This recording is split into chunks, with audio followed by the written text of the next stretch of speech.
C'est un regard empreint de douleur et d'incompréhension. Après le meurtre de sa fille la semaine dernière, la mère de Sophie n'arrive toujours pas à expliquer un tel drame.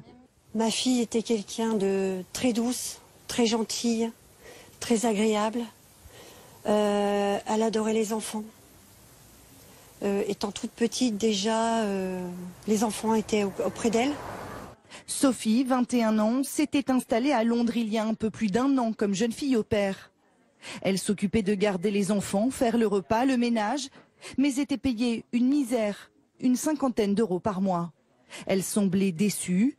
En juillet dernier, elle avait exprimé sa volonté de revenir en France dans une carte postale. Pour Sophie, c'était un moyen d'acquérir encore un petit peu plus de choses et de pouvoir commencer à travailler et acquérir peut-être un peu plus l'anglais. Le corps de Sophie a été découvert calciné dans le jardin de la maison où elle travaillait. Ses employeurs, un couple de Français, ont été mis en examen.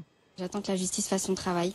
J'espère que le nécessaire sera fait, que ma sœur revienne rapidement parce que ça a l'air d'être long au niveau des procédures et qu'on puisse enfin faire notre deuil parce qu'on s'attend vraiment à ce que ce soit long.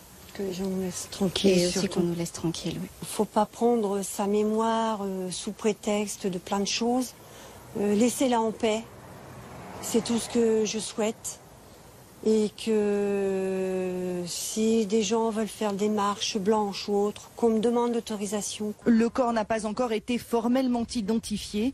La famille attend avec impatience qu'il soit rapatrié en France.